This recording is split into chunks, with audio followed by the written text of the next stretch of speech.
Please welcome Hugh Laurie, everybody. Hugh Laurie.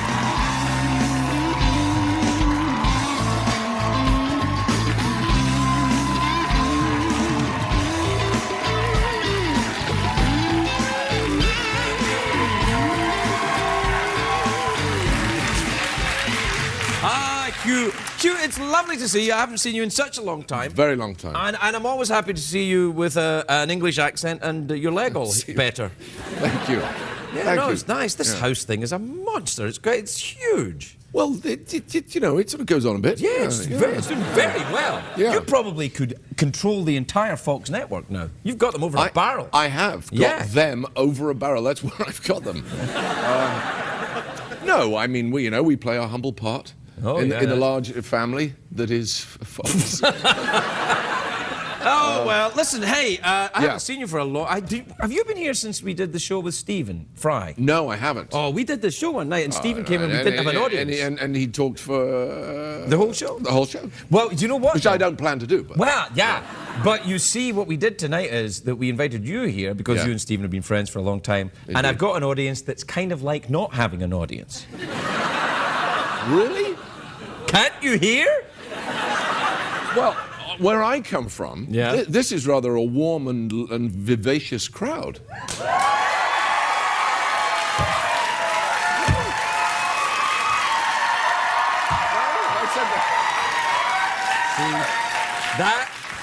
That was a deeply cynical show business move. I'm surprised at you. Right, everybody? Where are you from, anyway? Swindon? I live in London. I was born in Oxford, and I live in London. I didn't know you were born in Oxford. Yes, I was. Did you go to Oxford or Cambridge? I went to Cambridge. Well, you were born in Oxford. Why didn't you... The transport costs I could have saved. Yeah, it's right there. Where didn't you row when you were... I did. I rode. Which not horses. Not horses. No, yeah. I believe over here it's called crew. Oh, right. So you crewed then? I crew. Or cruise. Did you like... No, you like to cruise? You cruised. Yes. Yes. You cruised up and down with your little outfit on. Either side of that word. Yeah, no, it's all right. Well, that's lovely. It do was you still, lovely. Do you still cruise? No, it's a miserable sport. Is it? Absolutely miserable. I will say, though, the great thing about it is there's nothing like winning a rowing race. Or anything. No. Winning a rowing race is not like winning anything else. Really? Explain. No. Oh, it's an intense... I don't know. Well, here's my theory. My theory is that you're facing backwards. Right. So you're looking at the people you're beating. And there's something... You're right. There's something very intense about it's exquisite. Oh. Yeah. Yes. You know, runners always have that slightly panicky... Are they coming past? Yeah. Yeah, it's like winning backwards running races. Oh, I'm so relieved. I thought you were going to come past. You know... But rowing is just great. You know exactly. But you don't anymore then. Well, how do you keep fit now then? Because you look in excellent shape, apart from your bad leg. I am whipcord taut. You're absolutely right. Yeah. I'm very. I'm not in shape. Are you not? I box a little bit. I've done a bit of that. Yeah, it's fantastic. That's very. I'm fascinated by it. It's a fascinating sport, but I'm the very hardest bad thing I have ever done. Yes, it's the hardest workout you'll ever do. People think from the outside that it's just two blokes sort of wailing away at each other, but it's actually, technically fascinating. It's fantastic. Yeah. I wasn't that interested in it until I did it a bit to keep fit, and then I became fascinated by it. Yeah. I think it is as hard to throw a good punch as it is to hit a good tennis shot. But when you hit a good tennis shot, you don't have someone punching you in the face while you're doing it, which is... Oh, yes, of course, you're speaking, of English tennis. That's right. Yeah. Scottish tennis, you do have someone punching you in the face. And go! Serve! Yeah. Oh, love is it? I'll show you love. Yeah.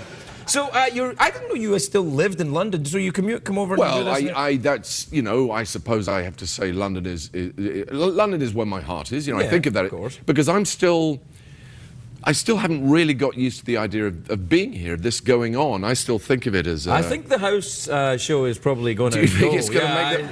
I don't think you're looking at cancellation. Well, but it took me a year. I spent the first year of it in a hotel. Everyone else was renting apartments and taking leases on places. And I was living out of a suitcase in a hotel because I didn't believe it would last. And that feeling has sort of continued. I expect someone to come, you know, at any moment and go, no, not good enough. You're off. No, that's not going to happen. Are you you're very pessimistic? I am nature? very pessimistic. Yeah. Yeah. Well, that's sad, really. Where do you think that comes from? Englishness, are the English pessimistic? No, I don't. I'm not being in any way, you know, weird. No, you're not being weird. No, I think the English are quite pessimistic, aren't they? I actually, I mean, I hope you won't mind, but I actually attribute this to my Scottish roots. I would fully agree. Yeah. Scottish people are. I'm terribly pessimistic. Doer, yes. I know good will come of it. Yeah. You know. The basic feeling that I got whenever I tried to do anything when I was in Scotland, I always thought people were thinking, you think you're great, but you're not yes. great. No, yes. Sometimes not just thinking it either. No, they're saying it. Yes, saying it. Yeah. And these people would be my family. Right. Yeah. No, I definitely think that's where it's from. Are you still playing music? Yes, I'm playing music. In fact, it is taking a bigger and bigger part of my life. Really? Are you going to become a full-time musician? I would love to do that. I would love to do that. You can probably afford to do it now. You got a ton of money from that show. You could just go. Well, you don't want to buy your way in, do you? That seems. Yes, you do. Any way at all to do. Use the money for something. I'd like to provide some entertainment in exchange. Oh yeah, all right. Yeah, that would be my goal. I've actually done an album. I made an album. Really? Yeah. Is it good? That's not for me to say. All right. Are you proud of it? I'm immensely proud of it. Well, that's great. And what style is it? Blues type music? It's the sort of New Orleans. New Orleans has been my sort of golden city for really most of my life. And I went there for the first time. I was always scared of going because vampires. Yes. Yeah. Yeah. Oh, we're packed with them. Heaving. Yeah, heaving vampires all over the place. Yeah. But I was scared of going because, you know, any place that has been big in your imagination, you worry that it's going to wind up just being like anywhere else. It's going to be Starbucks and a bank and a shoe shop. Oh, yeah, like L.A. for everybody. Right. Everybody comes to L.A. and go, is this it? A little bit. Yeah. But New Orleans exceeded my wildest... It's a fantastic place. I'll talk to you about it in a minute. We have to take a commercial break. Of course, it's just one of those things. Yeah, I understand.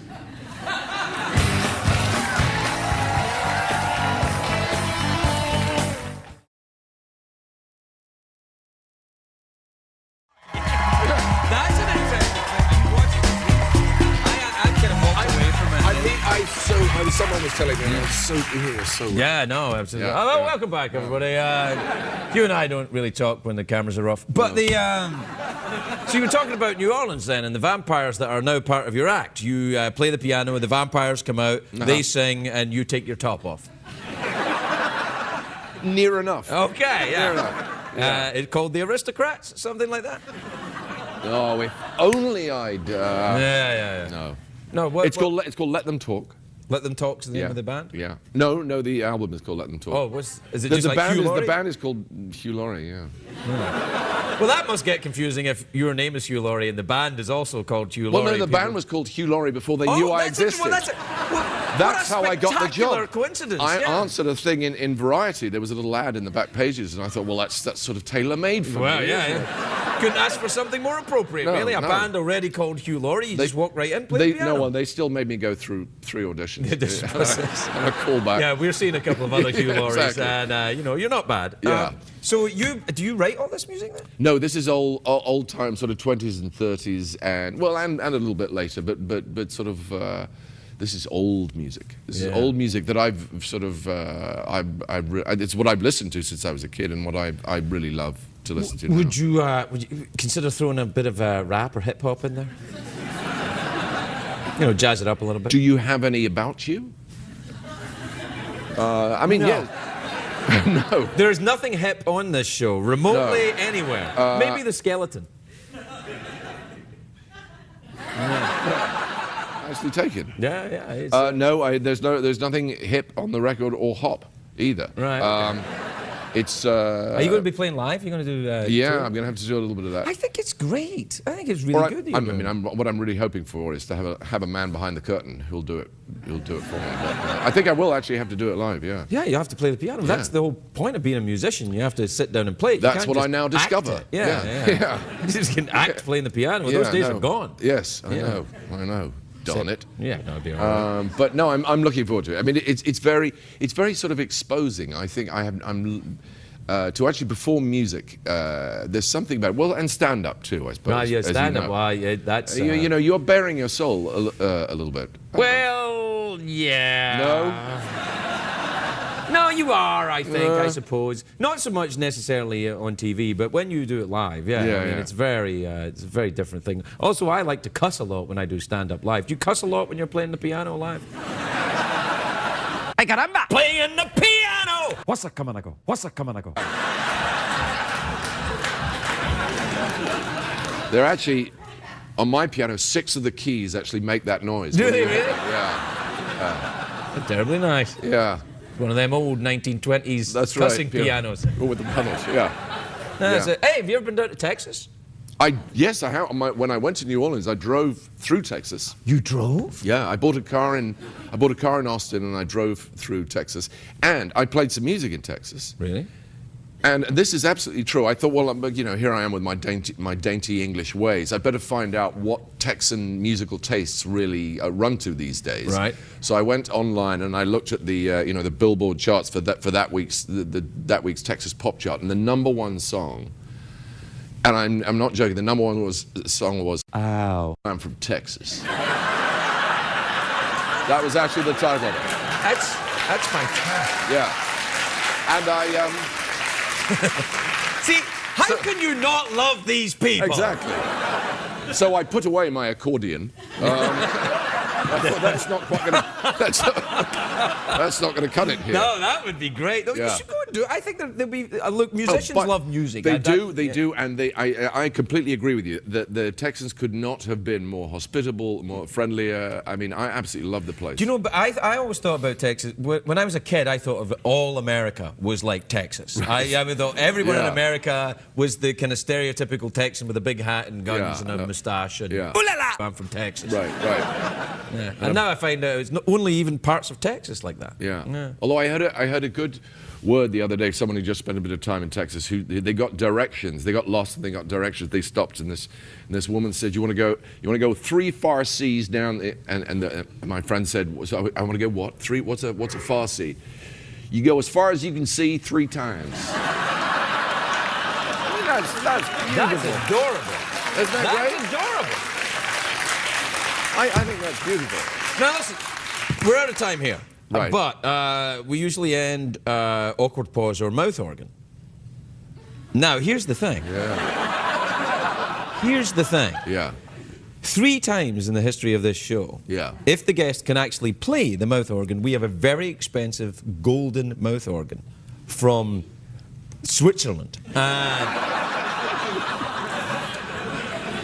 Where all the best ones come from, and you can win it if you can actually play the mouth organ. And I'm not talking messing around, just sucking and blowing. I want to hear in your pants. Yeah, you know what I'm saying? I want you to play that organ if you're going to get the prize. Greg, I've gone all dry. I'll give it a go. All right. I'll give it a go. All right. Well, if you are, I'd like to know who's blown into this organ. Oh no, this is a fresh one. Oh, it's a fresh one. Yeah, it's a fresh one. This one has been blown by everyone. Right. This one is the Drew Carey of organ. However, this has still got the wrapping on it. Oh yeah, no, it's completely sanitized for your protection. Right.